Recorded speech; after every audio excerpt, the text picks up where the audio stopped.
Dubai സ്ഥാപകനായ ഷെയ്ഖ് റാഷിദിനോട് ഒരിക്കൽ ചോദിക്കുന്നുണ്ട്, നിങ്ങളുടെ രാജ്യത്തിന്റെ ഭാവി എന്തായിരിക്കും?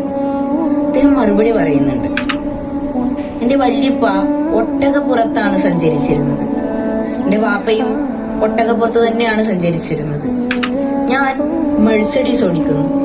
എന്റെ മക്കളും പേരമക്കളും ഒക്കെ ലാൻഡ് റോവറിലൊക്കെയാണ് യാത്ര ചെയ്യാറുള്ളത്.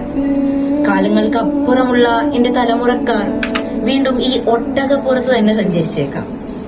എന്തുകൊണ്ട് എന്ന ചോദ്യത്തിന് അദ്ദേഹം മറുപടി പറഞ്ഞത് ഇപ്രകാരമാണ്: hard times create strong people, strong people create easy times, easy times create weak men, weak men creates hard times again. കഥ സാങ്കല്പികമാണെങ്കിലും ശാന്തമായ കടലുകൾ ഒരിക്കലും ഒരു നല്ല നാവികനെ സൃഷ്ടിക്കുന്നില്ല എന്ന് തന്നെയാണ് അദ്ദേഹം പറഞ്ഞു വെക്കുന്നത്.